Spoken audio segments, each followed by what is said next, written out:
उसकी बीवी का जो करैक्टर है वो बड़ा ख़राब है। उस्मान नामी लड़का है शबाज रोड पे, उसके साथ अफेयर था शादी से पहले। मैं उसी ताहिर की बीवी के पास मौजूद हूँ। बाहर थरे पे बैठा के मुझे थप्पड़ भी मारते होते थे। शोहर को मारा था गालियाँ निकालने पे, ये उसकी बस कीर निकाल रहे हैं।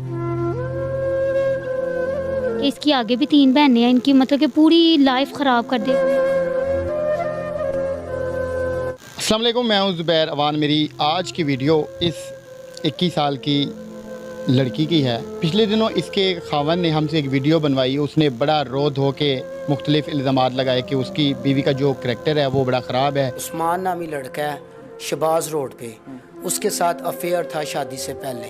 किसी पुलिस वाले के साथ उसके नजायज़ तल्लुकात भी हैं। उसका जो ससुर है वो उसके घर का सारा माहौल ख़राब कर रहा है। मेरी वाइफ ने कहा कि मैं इधर नहीं रहना चाहती, ये मसले मसाइल है। मैंने कहा फिर आप अपनी अम्मी की तरफ चले जाओ।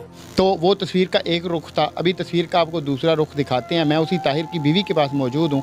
इससे ये सारा जो कहानी है वो जानते हैं कि इन इल्ज़ामात में कितनी सच्चाई है। आया कि जो वो रो धो रहा था मुझे धोखा मेरी वाइफ ने दिया। वो सच्चे थे या फिर सिर्फ मगरमच्छ के आंसू थे। तो आइए इनसे बात करते हैं, ये सारा क्या मामला है। भाई ये सारा ये मामला है कि ये मुझे चाचू भी मेरे चाचू लगते हैं। वो उनके पास हम छोटे छोटे होते थे, उनकी बहन के पास हम ट्यूशन पढ़ने जाते होते थे। कौन चाचू लगते हैं? काका पुलिस वाला, मतलब कि उनका नाम महर इबरार है, उनको प्यार से काका काका बोलते हैं। ये हमारा एक घर छोड़ के दूसरा घर उनका है। तो जब मेरी पहली डिलीवरी होने वाली है थी, ये मुझे यहाँ छोड़ गए थे। तो आगे ना गालियाँ वगैरह निकालते होते थे, इवन के बाहर थरे पे बैठा के मुझे थप्पड़ भी मारते होते थे ये ताहिर जो आपका खावन। रात के टाइम। अच्छा, ये जो पुलिस वाला है जिसके ऊपर वो इल्ज़ामात लगा रहा है कि उसके आपके साथ तल्लुकात भी हैं, घर में भी आना जाना है, वो क्या आपके घर में आते हैं या फिर आपके तल्लुकात हैं उसके साथ? भैया आज तक हम उनके आमने सामने नहीं हुए। चाचू हैं हमारे, तो छोटे छोटे होते थे तब पढ़ने जाते होते थे। उसके बाद हम मतलब कि अकेडमी वगैरह जाने लग गए, तो वो ड्यूटी पे जाते होते हैं। कभी उनकी नाइट शिफ्ट होती है, कभी उनकी न वो डे शिफ्ट होती है। लेकिन आज तक कभी हमारे घर पे नहीं, ऊपर सीढ़ियाँ तक चढ़ के नहीं वो आया हमारे घर पे। ऐसे हम कभी आमने सामने उनके बैठे नहीं हैं। तो ये गलत इल्ज़ामात है। चाचू हैं मेरे, वो जब उन्होंने ये मेरे शोहर को मारा था गालियाँ निकालने पर, ये उसकी बस कीर निकाल रहे हैं।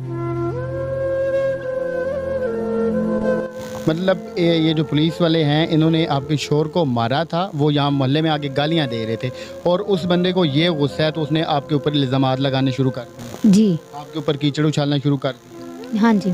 तो वो ये भी कह रहा है कि जो आपके वालिद साहब हैं, उसके ससुर हैं, वो उसका घर नहीं बसने दे रहे। इसमें कितनी सच्चाई है? भाई अगर घर ना बसाना होता तो वो मुझे मतलब 5 लाख का जहेज़ भी देते, इसकी गालियाँ भी सुनते, इनके माँ बाप के हाथों जलील भी होते, फिर भी मुझे कहते अपना घर रखो। अगर इतना है था, जब पहली दफ़ा इन्होंने मेरे बाबा पे पिस्टल निकाली थी ना, तब भी वो मुझे ले के आ जाते और तब भी हम मतलब कि केस फाइल करके इनसे मतलब कि तलाक का या खुला का, तब भी हम मतलब कि साइड पे होते। इसे असल में मसला क्या है या फिर इससे क्यों इतना गुस्सा है जो वो इस तरह लड़ाइयाँ भी कर रहा है, आपके ऊपर इल्ज़ामात भी लगा रहा है, कीचड़ भी उछाल रहा है? वो इसलिए कर रहे हैं कि मतलब कि मीडिया पे गंदा करने का ये तुक्का है कि इसकी आगे भी 3 बहनें हैं, इनकी मतलब कि पूरी लाइफ ख़राब कर दे, कि इसकी आगे भी 3 बहनें ना लग सके, ये खुद भी ना लग सके और दूसरों पे मतलब कि डालने का ये तुक्का है कि ये खुद अब हमसे खुला ले लें। क्योंकि ये अगर मुझे खुद तलाक देंगे 2 तोले ज़ेवर देना पड़ेगा इनको। तो क्योंकि मेरे निकाह में 2 तोले ज़ेवर लिखा हुआ है तलाक। आपका उसके मुताबिक करैक्टर ख़राब होने के बावजूद वो आपको तलाक नहीं दे रहा। उसकी वजह ये है कि अगर वो खुद से देता है तो उसे वो सोना देना पड़ेगा। वो सिर्फ 2 तोले ज़ेवर बचा रहे हैं अपना, और कोई मतलब कि तुक नहीं। अगर दूसरों पे भी अगर डालने का ये तुक्का है कि हम खुद खुला ले लें तो इससे हमें कोई मसला नहीं है। ठीक है, तुम अपने बच्चे पकड़ो, हम खुद ले लेंगे। कितना टाइम पहले आपकी इससे शादी हुई? 4 साल पहले मेरी शादी हुई थी इनसे। ये अपनों में आपने शादी की है गैरों में? नहीं, गैर है हमारे। आपको उस वक्त नहीं पता चला था कि इस कैटेगरी के लोग? भाई बस बाबा मम्मा ने इनके हॉस्पिटल से पता किया था। उन्होंने कहा था वहाँ तो उन्होंने अपनी रेपुटेशन अच्छी रखनी थी, क्योंकि सारी ज़िंदगी उन्होंने वहाँ पे नौकरी करनी थी। शादी के कितना टाइम बाद ये आपके झगड़े शुरू हो गए? शादी के 3 माह बाद ही मतलब कि इन्होंने झगड़े स्टार्ट कर दिए थे। जब अल्लाह ताला ने रहमत की थी मुझ पर, तब इन्होंने मम्मा पापा को बुलाया कि आप लोगों ने हमें ये चीज़ नहीं दी, ऐसे नहीं, सोना नहीं डाला, मतलब कि अंगूठी भी नहीं डाली मेरे बेटे को, मेरी वाइफ को सोने के कांटे नहीं डाले, मेरी एक की बेटी है थी, अगर उसको छोटी छोटी बालियाँ डाल देते तो वो देवर मेरा कहता है कि आप लोगों ने मुझे प्रोटोकॉल नहीं दिया। तो पापा ने कहा शादी ब्याह में तो बेटा ऐसा होता ही रहता है, लेकिन फिर भी मैं आपसे माजरत कर लेता हूँ अगर आपको कोई मसला हुआ हमारी वजह से शादी पे। लेकिन जब हमने ये देखा कि वलीमे वाले दिन जो मुझे सारी सलामियाँ इकट्ठी हुई थी, तो हॉल वाले जो आए थे ना, तो जब मम्मा पापा मुझे घर लाने लगे, उन्होंने हमें ना हॉल से बाहर नहीं निकलने दिया, मुझे और मेरे शोहर को। तो बाद में हमें वजह ये पता चली थी कि उनके पास पैसे नहीं आए थे हॉल के देने के लिए। जो मेरी सलामी और मेरे शोहर की सलामी थी वो उन्होंने मुझसे और मेरे शोहर से लेके ना, तो फिर हॉल के पैसे उन्होंने दिए थे, तो फिर हमें उन्होंने हॉल में से बाहर निकलने दिया था। उसका ये भी इल्ज़ाम है आपके ऊपर कि आप उसे बच्चों से नहीं मिलने दे रही।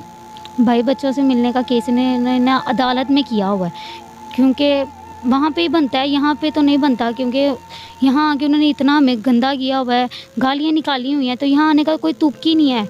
मार पीट के यहाँ छोड़ जाते हैं, जब भी औलाद होने वाली होते हैं सारा खर्चा मेरे माँ बाप उठाते हैं, और बाद में फिर जब टाइम आता है तो फिर आके सुलह करके ले भी जाते हैं। कितनी तकलीफ़ हुई जब एक आपके अपने खामन ने आपके ऊपर झूठे इल्ज़ामात लगाए, फिर आपकी वीडियोज़ चली, आपकी बदनामी हुई? भाई औरत सब कुछ बर्दाश्त कर लेती है, मार पीट, लेकिन जब उसकी करैक्टर पे आती है ना तब वो नहीं बर्दाश्त करती थी। वो कहती है जो उंगली मेरी तरफ उठी है ना वो काट दी जाए बस। अब लेकिन इसके साथ रहने का कोई जवाब ही नहीं बनता। इस गंदे बंदे को छोड़ दूंगी ना तो आगे मेरी लाइफ बन सकती है। मारता पीटता था आप? हर मतलब कि जब नशा वगैरह करके आते थे तो सारे पुराने उनको मतलब कि किए हुए याद आते हैं कि इसके मोहल्ले से मुझे मार पड़ी थी, फिर भी ये मेरे साथ है। तो जब इंसान नशे में होता है तो फिर उसको नशा भी करता था? किस किस चीज़ का नशा करता? वो नशे, शराब, चर्च, इवन के बॉर्डर पे इनके कोई दोस्त हैं, वो मतलब कि वीकेंड में जाते होते थे, हफ्ते वाले दिन जाते थे और इतवार की सुबह को या रात को आते होते थे, तो वो आइस पी के आते होते थे। तो पूरे 2-2, 3-3 दिन नहीं वो सोते होते थे, ना ड्यूटी पे जाते होते थे और ना मतलब कि सोते होते थे। और जब आना तो उन्होंने मुझे कहना कि गिलास में ना 4-5 चम्मच देसी घी के डाल के लाओ, तो वो डाल के हम देते होते थे उनको। अब डरा धमका रहा है आपको? जी, कि वो मतलब कि ये डरा धमका रहे इसलिए हैं कि लास्ट टाइम उन्होंने होंडा डाला था मेरे भाई पे, तो उन्होंने व्हाट्सएप पे ना मतलब कि अपनी तस्वीर लेके साथ में हाथ में पिस्टल पकड़ के तो तस्वीर सेंड की थी और साथ में वॉइस नोट किया था कि तुम्हारे माँ बाप, मेरे मम्मा और पापा दादो बाहर बैठे हुए थे, रमज़ान है था 27 रमज़ान। तो इन्होंने मुझे ना वॉइस नोट ये किया कि तुम्हारे माँ बाप दादा दादी बाहर बैठी हुई हैं तो मैं उनको ना गोली मार दूंगा। पहले तो मैं फायरिंग कर गया हूँ अपनी गलती की वजह से, तो मेरी नौकरी जो है वो तो इस टाइम ना ख़तरे में है, तो तुम्हारी मेहरबानी है अगर तुम आ जाती हो बच्ची लेके, नहीं तो मैं फिर तुम्हारे माँ बाप को, दादी को मार दूंगा। और फिर अपना क्या है, अपना तो 3 साल 6 महीने हम जेल में रहेंगे तो बाहर आ ही जाना बाहर। तो मैं ये छोटी सी बच्ची है, सिर्फ 21 साल, कोई ज़्यादा एज नहीं होती। इसके करैक्टर के हवाले से हमने मुख्तलिफ मोहल्लेदारों से बात की, हमने उनसे पूछा, उनके मुताबिक इस बच्ची का कोई करैक्टर ख़राब नहीं है, इसके घर वाले इंतहाई शरीफ लोग हैं,